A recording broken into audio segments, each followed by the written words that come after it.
Hello मेरे प्यारे बच्चों।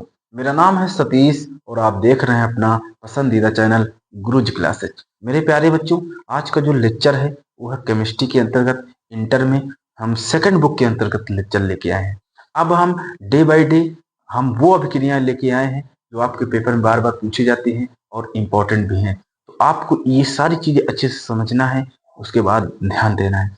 अब हम सेकंड देखिए दोस्तों, आपको बढ़िया अच्छे से रणनीति बना के काम करना है, तभी आपको एग्जाम में अच्छे नंबर आएंगे। ठीक, तो अब देखिए बुक जो तुम्हारी केमिस्ट्री के अंतर्गत बुक जो फर्स्ट है उसमें ओनली सिर्फ अभी वो क्या थ्योरी है, अभिक्रियाएं हैं। लेकिन जो आपको सेकंड बुक है उसमें सिर्फ अभिक्रियाएं हैं, अभिक्रियाएं रिएक्शन यही सब है इसमें, बस और कुछ नहीं है। तो हम सेकंड बुक आज से स्टार्ट कर रहे हैं। सेकंड बुक में आपको वो अभिक्रियाएं बताएंगे जो आपको पेपर में पूछी जाती है। ठीक, याद रखिए सेकंड बुक पढ़ने जा रहे हैं तो ये कुछ इंपॉर्टेंट बातें ध्यान दीजिएगा। आपकी जो अभिक्रियाएं हैं वो पेपर में 3 प्रकार से आती है।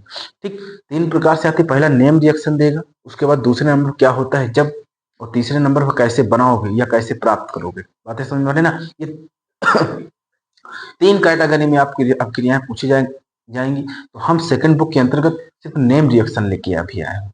उसके बाद फिर इसी के साथ क्या होता है जब, कैसे बनाओगे, कैसे प्राप्त करोगे, ये सब हम अच्छे से लेके आए हैं। ठीक, तो आज हम जो अभिक्रिया लेके आए हैं वो बहुत इंपॉर्टेंट है, बुर्ज फीडिंग अभिक्रिया।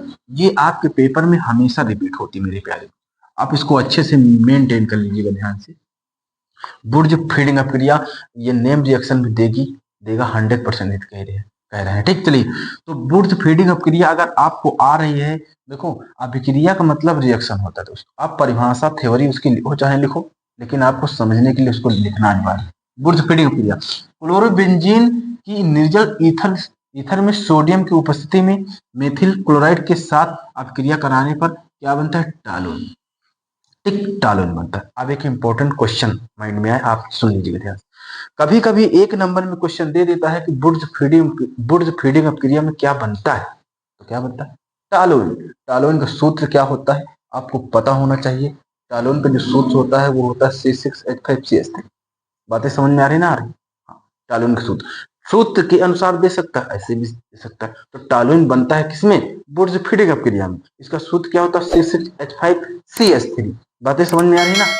उसके बाद फिर आपको क्लोरोबेंजीन की निर्जल ईथर में सोडियम की उपस्थिति में मेथिल क्लोराइड, क्लोरोबेंजीन प्लस ये जो हो जाएगा सोडियम, यहाँ पे सोडियम की उपस्थिति में, और ये सोडियम मेथिल क्लोराइड है। ठीक, ये मेथिल क्लोराइड है, और मेथिल क्लोराइड के जब ये तीनों आप करोगे तो आपको टालून बनेगा। टालून के साथ साथ नमक भी बन जाता है NaCl। बातें समझ में आ रही है ना। तो ये आपको अच्छे से ये अभिक्रिया मेंटेन कर लेना, इसमें कुछ है नहीं। इसी तरीके की अभिक्रिया हम आपको लेके आएंगे, डेली लेके आएंगे। ठीक, आपको जीत दिलाने के लिए। तो कैसा लगा वीडियो हमको कमेंट में बताइए, और अभिक्रिया में कोई चीज समझ नहीं आई है तो कमेंट में बताइए हमको। हम नेक्स्ट वीडियो में मिलते हैं आपका। ठीक, थैंक यू।